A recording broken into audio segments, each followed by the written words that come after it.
Hello, hello, YouTube. I am Dan Salem, live on the BuzzChomp YouTube channel. Let the focus clear. It's cold here in LA. I'm in Los Angeles, so I'm drinking wine because it's too cold for beer. Also, I love red wine. This is Apothic Red. So if you're wondering what my favorite red wine is, Apothic Red is one of them.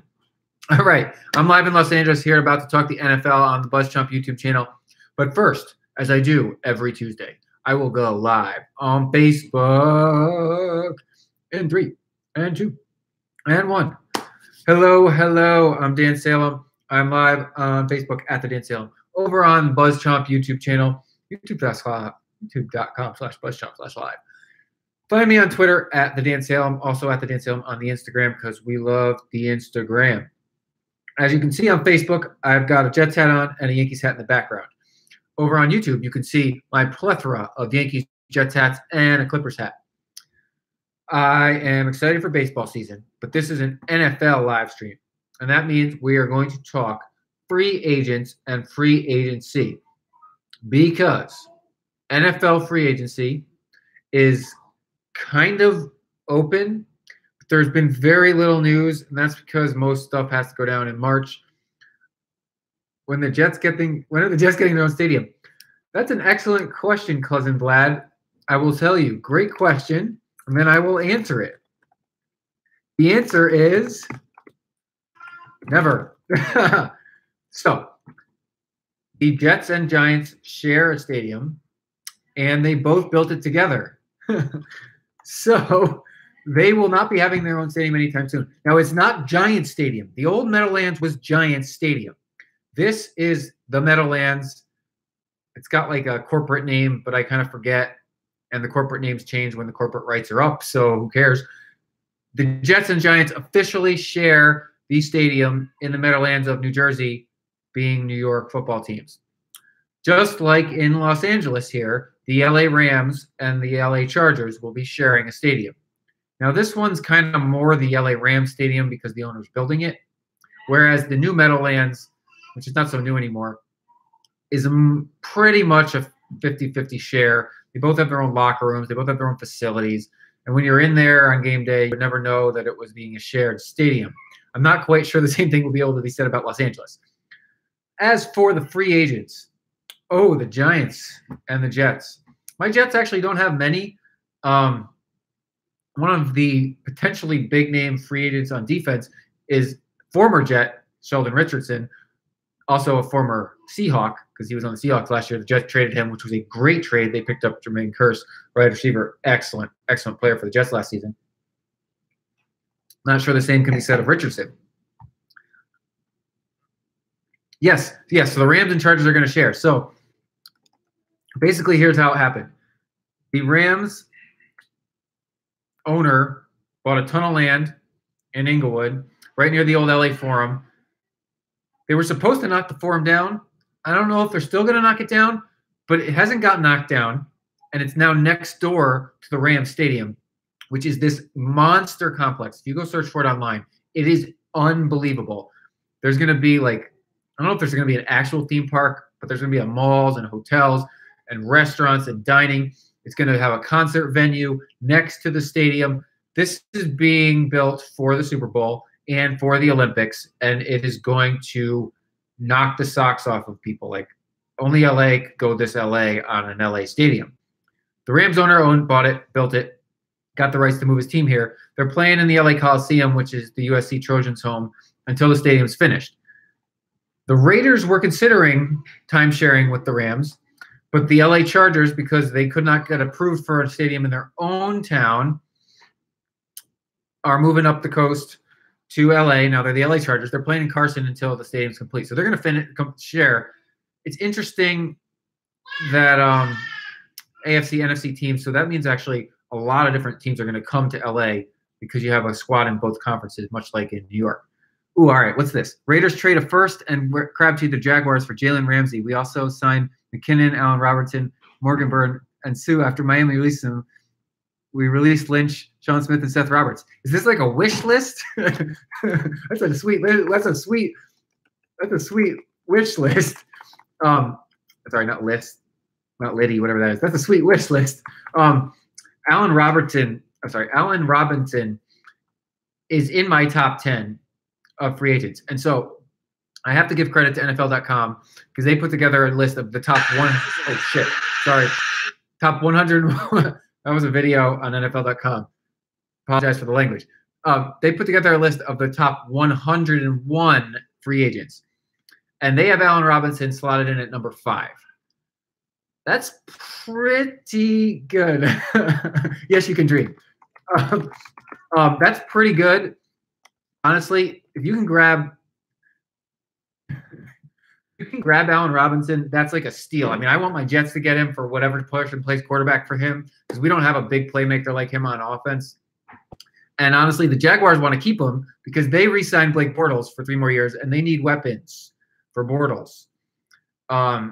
And considering the Jaguars were like a play or 2 away from the Super Bowl, he has incentive to stick around with them. Yes. Yes, you are in the same division. But if he can go to the Raiders, that'd be sweet because Derek Carr, he could always use more weapons. So you trade the first and Crabtree to the Jaguars for Ramsey. Oh, because Ramsey's a monster. I'm sorry. I'm not sure anyone's trading for Crabtree right now. He needs to have like a resurging season for him to have a lot of value. But I guess that's why you're throwing the first round pick in there. It's tough. Teams do not want to give up their first round picks. What are the Raiders pick? They have a pretty high pick, but not a super high pick. I'm reading through your list one more time. Sue, you want to actually grab Sue. Yeah, because the Miami Dolphins are probably going to release Ndamukong Suh. He's just a head case. Now, he could do well. I wish we hadn't traded him. Peters and Fuller would have been a good match to have the other. Yeah, Peters went to the Rams. He went to the Rams, correct? Do you think NFL teams ever get trade calls about their stars like Jalen Ramsey? I'd be on the phone with the Jags if I were Gruden just kicking tires on them. Oh, yeah. Here's how I think that they definitely do. So the question was, do teams get calls about their star players? This is my opinion on that. If you are good enough at your job to become a general manager of an NFL team, you are confident enough in your abilities to pick up the phone and ask for what you want, period. Now, that's not to say that teams are calling the Patriots about Tom Brady every year, because that's kind of a waste of a phone call unless you just want to chat with their GM, whose name is escaping me right now. But if, for example, Blake Bortles potentially available, Aaron Rodgers coming available, these players that are like 1 year away from free agency, their phone's going to be ringing off the hook about them. What's it going to take? What's it going to take for me to get them? What's it going to take for me to get them? So I don't know Jalen Ramsey's contract off the top of my head, but if he's only got a year or 2 left and he's up for like a re-signing, that phone is ringing off the hook. Because what is it going to take? Is it going to take a first? Is it going to take 2 firsts? Is it going to take a first and 2 seconds? What can we do to get you to part with your man? Now, these same players, $5 million, $6 million. Oh, yeah, that's a good amount of money left. $6.5 million left on his contract. That's a good amount of money left. So it's rare that a team will eat the money of another team's contract. I still am not quite sure why the Browns did it, but they ate the contract of Brock Osweiler for the Houston Texans, and then Osweiler ended up in Denver again, and now if he hasn't got cut yet, he's probably going to get cut. But I can't remember why the Browns ate Houston's contract with Brock Osweiler, but that is like the extreme exception here. Teams don't just eat other teams' dead money. That's just not heard of. That happened a lot in the NBA in the past. It's kind of fizzled out over time. It's because it's a waste, and the NFL has a tight salary cap. It doesn't make sense. It makes more sense in leagues like the NBA where there wasn't quite as tight a cap. Now there's a tighter cap, so that doesn't really happen so much. Oh, they gave him a 2nd round pick. Yeah, I guess so. They valued the picks, so they basically paid for the picks. Everyone's undefeated now. Everyone is undefeated. So right now in 2018, I can't type. So If this weren't the Cleveland Browns, then buying a draft pick would be a good decision. However, the Cleveland Browns do not have a great track record of drafting players. So the fact that they have 2 top 10 picks this year, if I was a Browns fan, that makes me nervous. As a Jets fan with the 6th pick, I'm kind of excited to see how the Browns mess this up and who falls to us at 6, because someone's going to fall to us at 6. I don't know if it's going to be Saquon Barkley, the running back. I'm crossing my fingers because there's too much noise about the Jets getting Kirk Cousins for it to not feel real. They're making a ton of phone calls and trying to see what it's going to take to bring him into New York. And then they got to just add weapons like Allen Robinson around him. All right, so if I had to pick my top 10 free agents, Robinson's in my top 10. I'm not going to include the quarterbacks because this is like a quarterback-free top 10 because obviously Kirk Cousins is number 1, Drew Brees is number 2. I'd actually put Drew Brees – no, I can't put Drew Brees ahead of Cousins because Drew Brees only got a season or 2 left, and he's going to be back in New Orleans. So this NFL.com list, let me drop the link in the comments, at least for those of you on YouTube. I really hope the Jets get Cousins. He's obviously number 1 on their list. And then Le'Veon Bell is obviously number 3. And did that work? Yes, it did. Excellent. Le'Veon Bell is obviously number 3 behind Drew Brees. But, I mean, I'd be shocked if the Saints don't keep Brees. And the Steelers would be, like, unless they trade Bell after franchise tagging him, they're gonna they got to keep him. He's the best at his position. I don't know how he's going to react to getting the franchise tag, but it seems inevitable. Now, some of these defensive players, it's hard to quantify their value.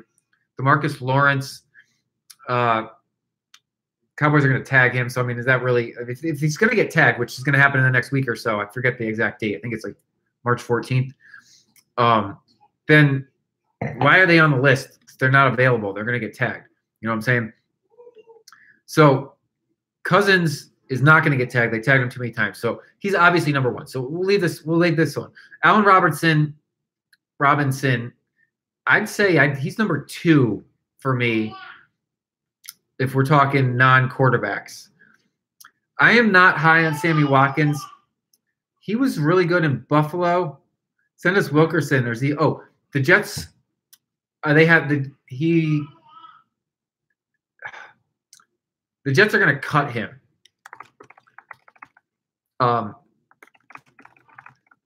That's what's going to happen. So I think he has 1 year left. It's only guaranteed for injury. That's why they sat him the last 3 weeks of the season because they didn't want him to get hurt.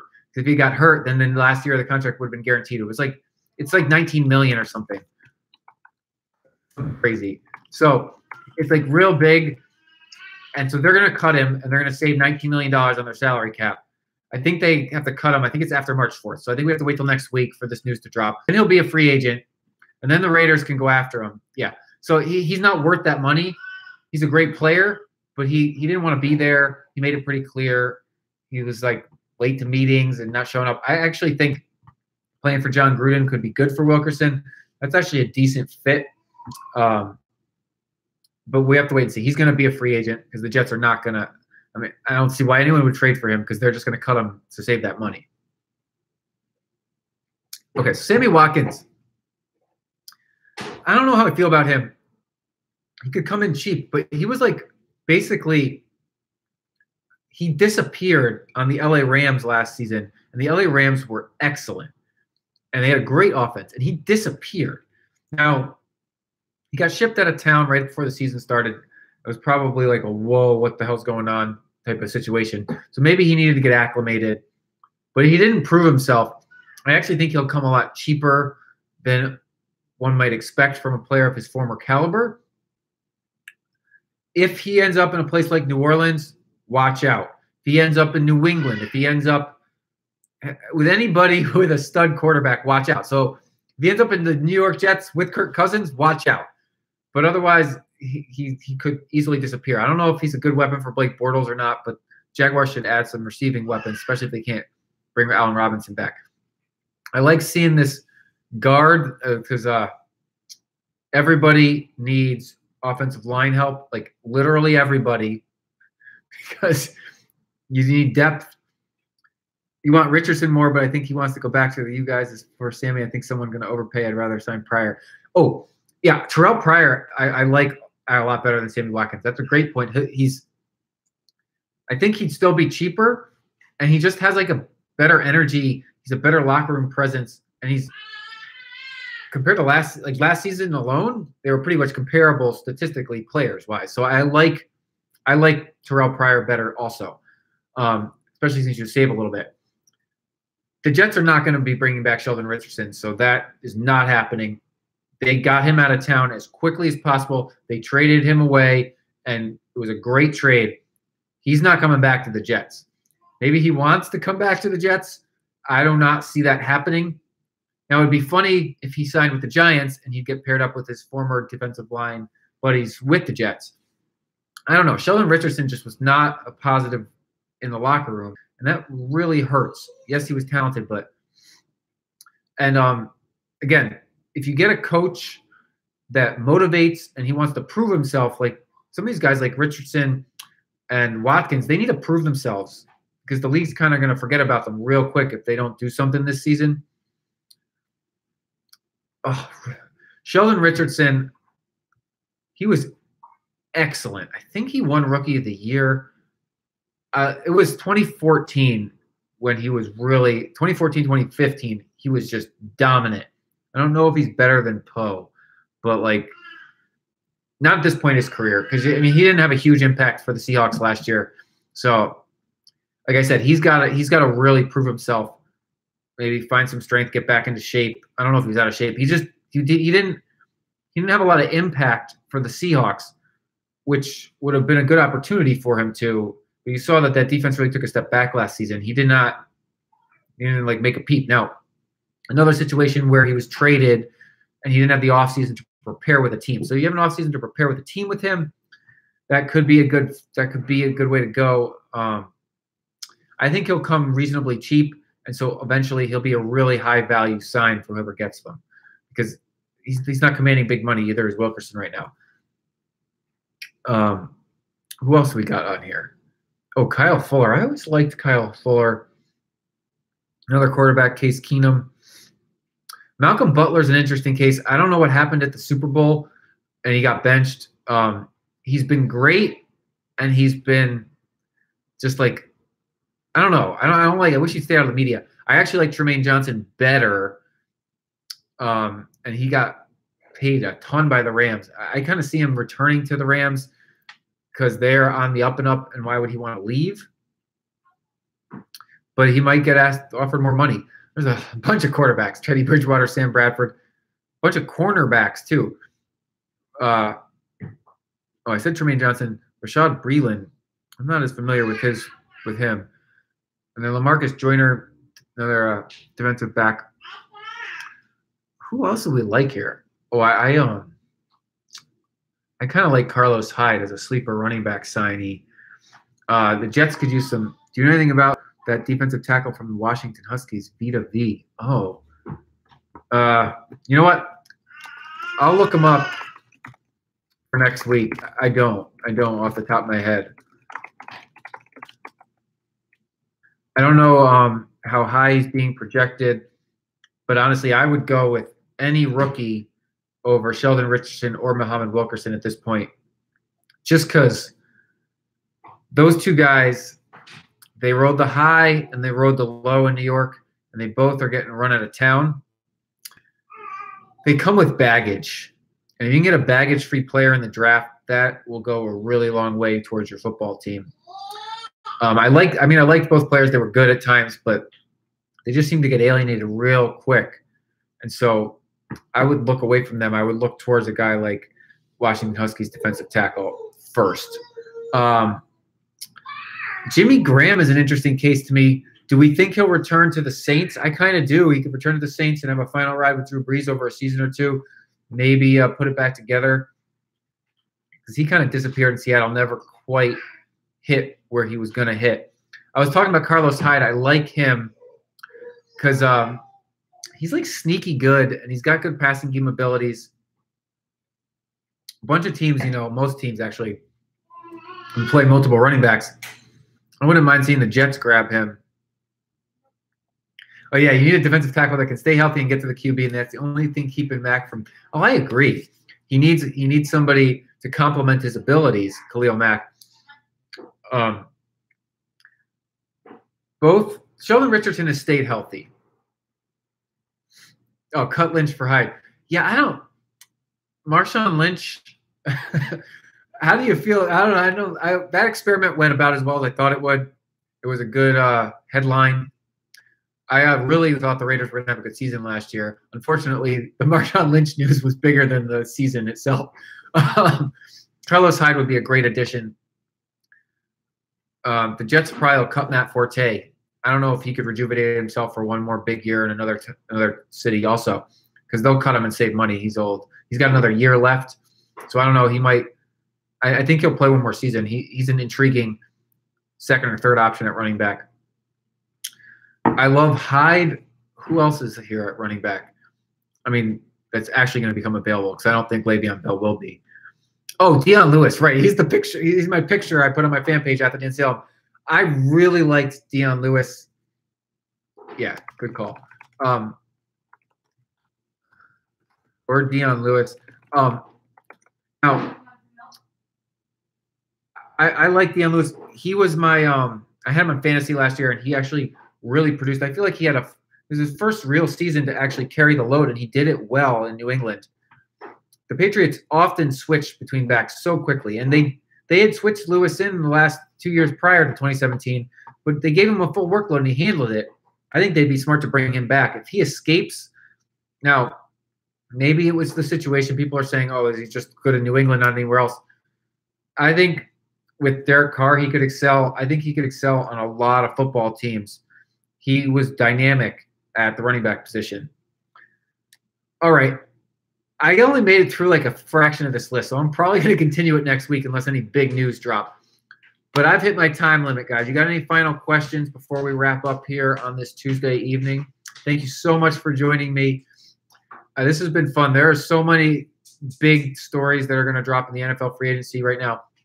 The only thing that really hit this week was that Blake Bortles signed, which I guess is not that surprising. I was kind of pushing for him to be let go, but so be it.